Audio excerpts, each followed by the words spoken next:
Ngayong araw nga ay muli nating babalikan ang magkakapatid na sila Miga, John Mark at si Gilbert. Dahil nga ay meron tayong munting sorpresa para kay Miga. At dahil merong natuwa sa kanya na isa sa ating mga sponsor.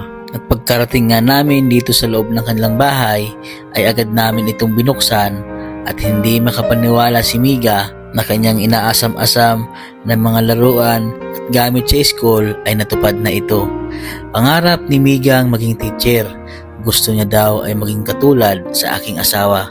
At dahil sa araw-araw niya nakikita ang aking asawa sa pagpasok sa school ay nakikita niya ito. Itong bata nga si Miga ay madalas na itong nasa bahay, nanonood at naglalaro.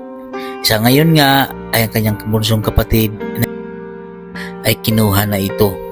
At balang araw ay yung batang iyon ay makatulong sa kanila. Sobrang saya ng batang si Miga dahil nagkaroon siya ng sariling bag at nagkaroon din siya ng mga damit, mga laruan at baunan. Ang sabi ko sa kanya, sa ngayon ay hindi pa siya nag-aaral, ay tuturuan ko muna siya kapag may time o kaya pagkatapos kong mag-vlog. Tuturuan ko siyang magbasa, magsulat doon sa aming kubo-kubo para naman kahit papano kung sakaling siya ay mag-aaral na ay marunong na siyang magsulat at magbasa. Sa ngayon nga, yun muna ang gagawin natin para sa kanya. Mga kababayan, narito po ang patuloy ng kwento kanilang buhay. Yan po mga kabayan, magandang umaga po sa inyong lahat. So ngayon po, for today's video po natin, ito po tayo sa kila Miga. So ito po isa sa mga batang ating tinutulungan na pinapunta po natin dito malapit sa amin. At sa lahat po ng mga nagtatanong, sa mga naghahanap po sa kanila, sa mga nakapanood dito sa YouTube, ito po yung mga bata noon na kumakain na po ng lupa dahil sa gutom na dinaranas po nila. So napag-alaman ko po sa kanilang ama noon mga kababayan na kung bakit ganoon po yung nangyari sa kanilang anak na dati ay pinabayaan po na wala na pong nakakain. At siyempre po, andito po yung kanyang ama at nakikwentuhan ko po yung kanilang ama sa araw-araw pag wala pong ginagawa, pagkatapos po ng trabaho, pagkarating po dito. At yun nga, naitanong ko sa kanyang ama kung bakit ganun yung nangyari sa kanya dati. So, dati po mga kababayan, ang ama po ng mga batang ito, nila BBJ, nila Miga, nila Gilbert, ay si Kuya Ambit po pala ay naoperahan siya sa appendix. So, wala po silang mapagkunan po ng pera noon at nagkaroon po sila ng utang, malaking utang, nasa 60,000 po ata yung naging utang po nila. At yun nga po ang ginawa po nila ng kanilang ama para mabayaran po yung utang niya ay nagtrabaho po siya na nagtrabaho sa tubuhan. At ang ginagawa po daw nila sa isang araw, isang beses lang po sila kumakain. At kung minsan naman po daw ay hindi po sila nakakain. Bali, ang kinakain nyo lang ay ang pang ano nyo lang Miga, tubig, tubig. So, sino yung kumakain ng lupa noon dati? Si John Mark? Ha? Si Later, si Bibi Jane, kumakain ng lupa. Wow, pag walang kanin. Pag walang kanin, ang kinakain ni Bibi Jane, lupa, doon sa gilid ng bahay nyo. Grabe yun. So, sa mga nagtatanong po kung totoo o nag-ano lang daw ako, gawa-gawa ko lang po daw, ayun po ay totoo na kumakain po talaga siya ng lupa. So, ang ginagawa ni Bibi Jane noon, pag walang makain, siyang, Tubig. kumakain muna ng lupa tapos tubig. Kaya po si Bibi Jane mga kabayan ay sobrang dami po ng bulati talaga ng batang yon. So ngayon naman po, awa ng Panginoon Diyos, ay siya po ay nakuha na dito at naalagaan. So nakikita nyo naman po siguro dyan mga kababayan na sa mga picture po na pinupost ko po sa aking Facebook page na sobrang laki na po ng pinagbago ng batang si Bibi Jane. Siyempre maraming salamat po kila sir at kila ma'am na nag-adapt po kay Bibi Jane. So si Bibi Jane po mga kababayan ay nasa proseso po yung pag-adapt sa kanya, ang pag-alaga sa kanya at yun nga, lagi ko pong sinasabi sa kanyang ama na darating po yung panahon na yun po yung makatulong sa kanyang pamilya. ng batang iyon at hindi naman po nila ipapagkait ni sir at ma'am yung batang ito at sabi pa nga po sa akin ni sir na balang araw at kung si Mega man po mga kabay at yung mga kapatid niya at kung hindi man po ito mag-asawa ng maaga, ito po ay makukuha din po ni Bibi Jane at maradala din po sa ibang bansa. So yun po yung kausapan namin, huwag po kayo mag-alala dahil po meron po kaming kasulatan ni Bibi Jane at yung nag-adapt sa kanya. Ano? Mega, bilang isang bata pa, Mega, ano ba ang pangarap mo? Karan. Gusto mo mag-aral? Ano ba ang gusto mong maging? Gusto mong maging pulis o maging teacher katulad ng asawa ko? Ano ang gusto ni Mega? Ma'am. Gusto mo maging ma'am o gusto mo maging teacher? Ayan. So sa lahat po ng mga naghahanap, ito po yung sila Mega, yung natulungan po natin noon na kumakain po ng lupa na dahil sa nararanasang gutom po at hirap po ng kanilang buhay. Ayan. So yun po yung dahilan mga kabayan kung bakit ganon. So naging okay naman at talagang tipid daw po yung ginawa talaga ng kanilang ama para mabayaran po yung utang kung naoperahan po siya at ilang buwan din daw siya doon na hindi talaga nakapagtrabaho.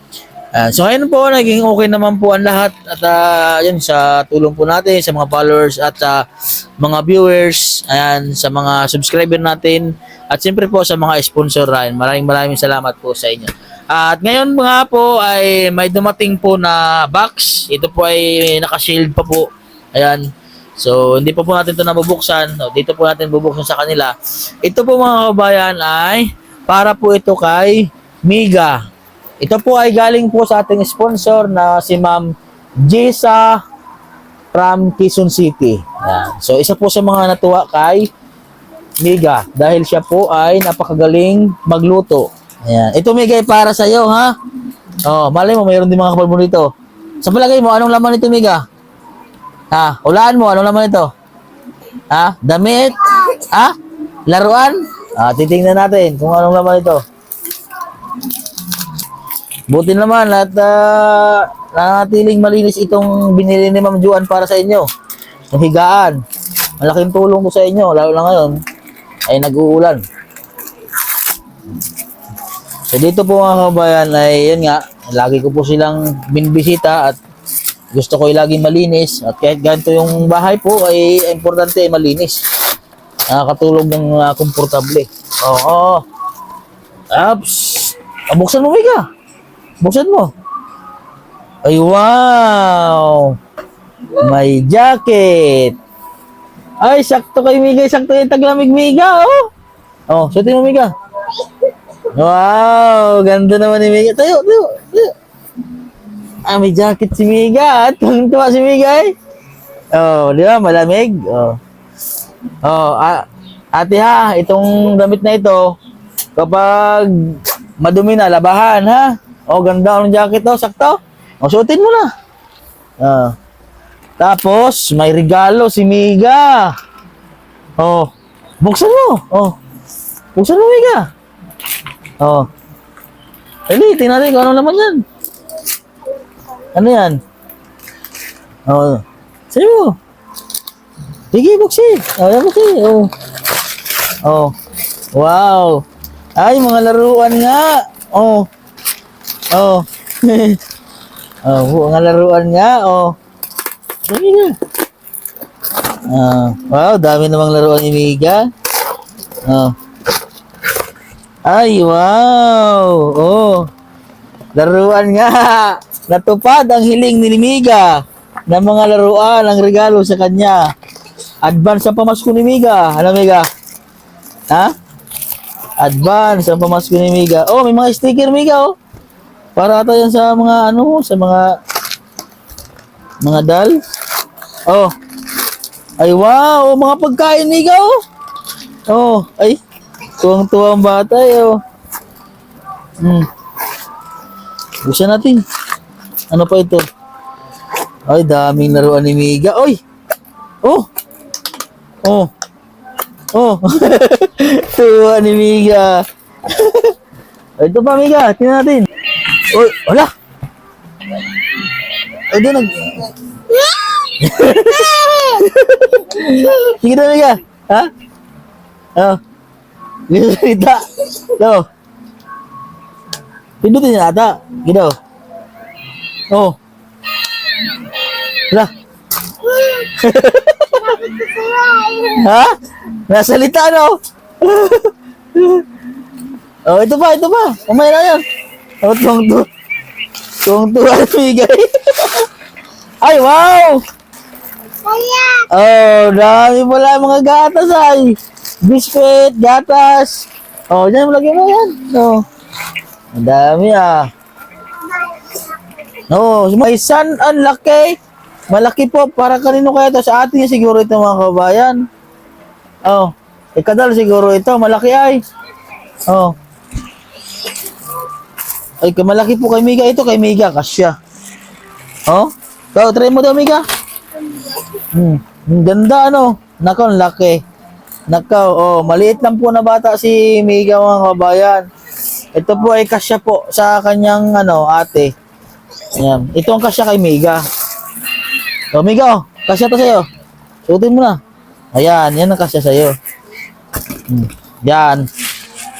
Huwag ingatan ha. Ingatan yung mga binibigay ng, ano, ha? Ang mga sponsor para sa inyo, ha?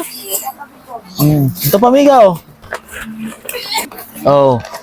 Oh, shampoo. Oh. Wow, may shampoo. Tapos, to. Oh. Nag-iisa kayo dito, ha? Ito, ate, may lagayan. Isabit doon, ha? Oh, itabi. Oh, Miga, oh. May mga ipit ka, Miga, oh. Magpuyod. Oh. Puyod, ilagay mo dito. Oh, ano ito? Oh, pangkuskus sa mga libag. Oh. Pag maliligo, ha? O, pagpulbo. Pulbo ikaw. O, itong toothpaste mo. O, panglinis sa tainga. Dahil ang tainga mo ay walang linis-linis. Pag hindi pa nasabihin, o, ay, ano, sabon. O, mga sabon mo. O, ito, suyod. Ay, saktong-sakto may suyod.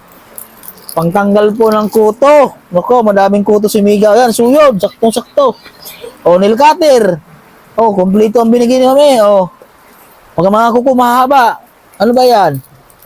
O, nail cutter yan. Dami nail cutter.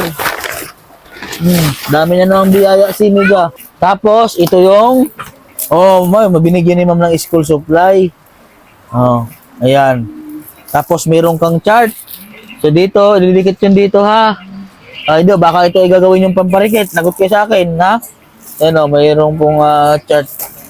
Tapos, ito, Miga, kahit hindi ka nag-aaral, yan, binilang ka ni ma'am ng mga Crayola, pangsulat, marunong ka magsulat. Tuturuan na lang kita, ha?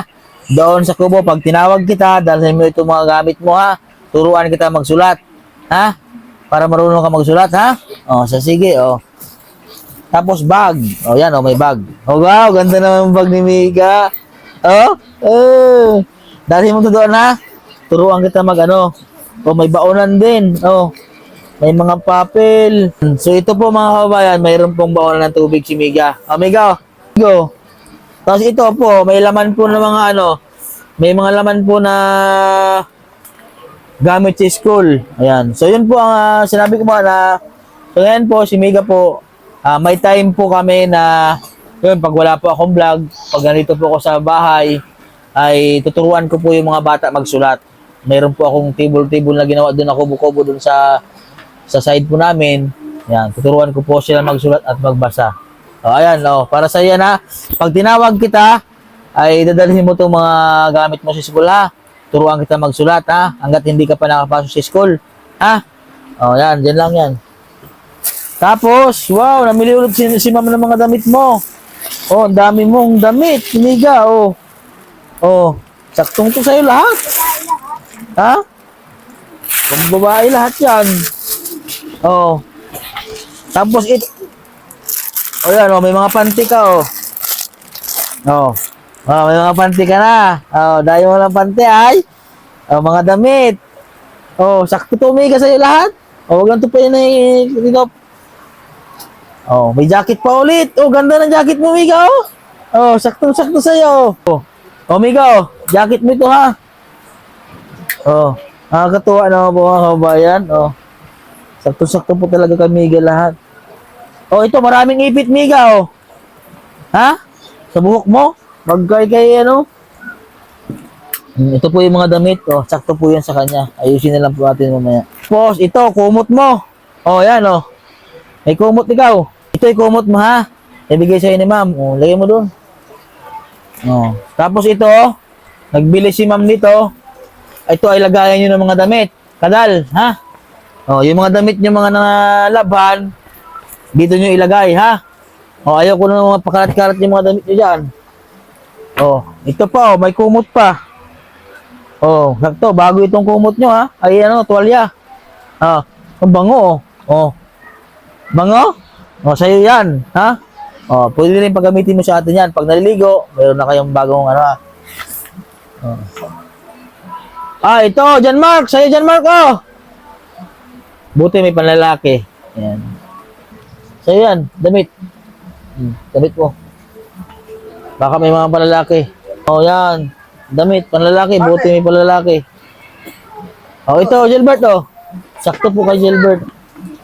Buti may panlalaki din pong inano si ma'am. Kasi, yung mga lalaki. Ito, kay John Mark. Oh, yan lang, John Mark. Oh, yun! Ang aking bata, si Bodyguard. Oh, para sa'yo, Bodyguard. Ako. Oh, ito, yan, sakto. Buti may kulambo. Sa gabi, pag natulog kayo, magkulambo kayo, ha? Para hindi kayo lamukin. May tali na, oh. Oh. Oh, sakto. Ano ito? Kulambo ba ito? Eh, pero kulambo nga. Oh. Oh, pag sa gabi, Miga, ha? Magkulambo kayo para hindi kagatin ang lamok. Oh, ang bait naman ni ma'am. Magkulambo. Oh, dito lang ito. Oh. Tapos ito ang damitan mo, Miga, ha? Damitan mo ito, ha? Dito natin, lalagay itong mga damit mo, ha? So, dito pag ikaw yung magkukuha ng damit, dito na, ha? Bibilihan ka ni ma'am ng damitan, ha? Miga, ha? Sabihin mo kay ate mo pag nilalabhan yung mga damit mo, dito ilagay, ha? Ayan. And so, ayan po mga kabayan, maraming salamat po kay Ma'am Gisa from Quezon City sa pinaabot niyo pong tulong po para kay Miga. Saktong-sakto po ay gamit po ito ng mga bata. May mga laruan, damit, may mga kumot, at school supply at mga pagkain. Maraming salamat po sa inyo, ma'am, sa inyong pagkababot ng tulong po sa batang ito. At yun nga, sana mapaaral po natin itong mga bata. At lalo-lalo si Miga na may pangarap po sa buhay na maging teacher. Ayan. So yun po sa aking followers. Maraming salamat po sa inyo. At sa ating mga subscriber. Sana dalawin nyo rin po mga kabayan yung aking YouTube channel. Ayan. So maraming salamat po sa inyo mga kabayan. Ayan po. Bye-bye sa mga nagmamahal po sa mga batang ito. God bless po sa inyo. Bye-bye. Bye-bye na Miga. Bye-bye na kasi na. Bye-bye po.